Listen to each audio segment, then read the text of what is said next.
Psalm 89:14 tells us this: righteousness and justice are the foundation of your throne. Faithful love and truth go before you. This speaks a lot about the God that we serve. You know, we live in a situation where we deserve eternal punishment. You know, we were born sinners, far from God, condemned to death because the wages of sin is death, and because all have sinned and fall short of the glory of God. So we deserve death. The righteousness of God himself says, I cannot be around this person. The righteousness of God says he cannot be around me. But here I am, a very flawed human being, but I'm also a child of God. How can that be? How can someone as flawed as me have the opportunity to spend eternity in heaven with the Creator who is perfectly righteous? How is God just in being able to do that? God is perfectly righteous, but he's perfectly just in bringing us into the fold. This is only possible through what Jesus Christ did on the cross. You know, Easter's in a few weeks.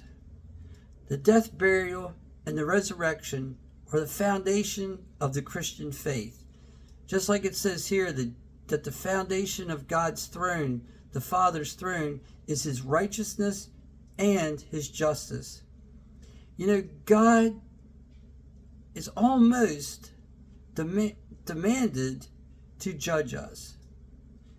In the way we come into this world, there's no other choice but for him to judge us. But when we give our life to Jesus Christ, when we say, yes, I know that I am a sinner, I deserve death, my only hope is Jesus Christ, because he is the one that died for me. The price for my sin has already been paid for, so we need to accept God's free gift to us and become a child of God. And that is what makes God just, because God's judgment has already been poured out on Jesus Christ for our sin.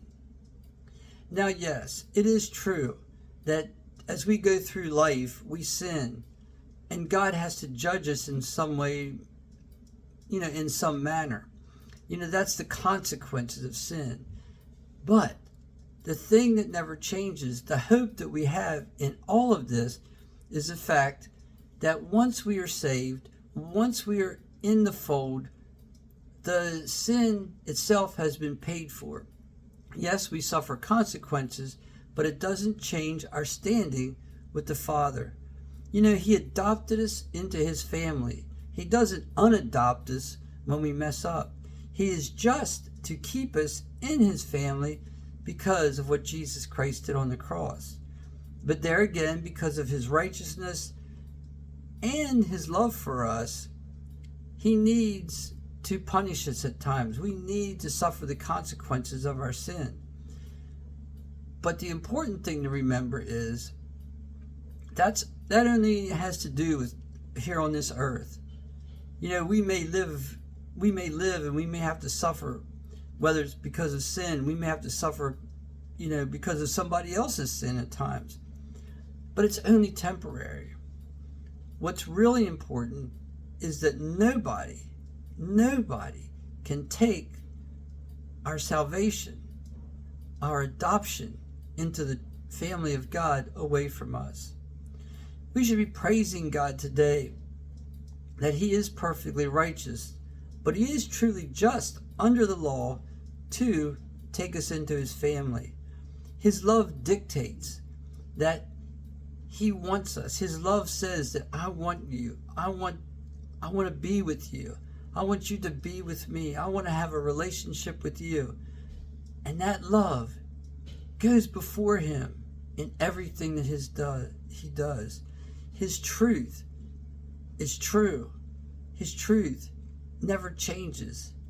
It's also goes along with his love. His love and His truth are so critical to our lives, so critical to His character. They really are the essence of who He is, and we can count on that because God's love never fails.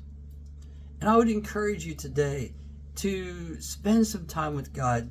Do you have that initial salvation relationship with God that has adopted you into His family?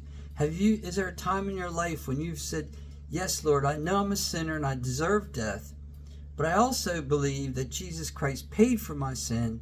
I confess that sin to you, ask you, Jesus, to be the Lord of my life, and allow God then to adopt you into His kingdom. Have you ever made that commitment?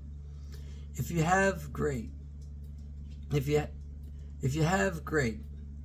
But also searching, is there anything that breaks my fellowship with Him, even though it doesn't kick me out of His family? Is there anything I need to confess to come back into that perfect fellowship with Him? Because when we sin, God can't be with us until we confess that sin. So I would encourage you to do that also today. And then praise God for His love.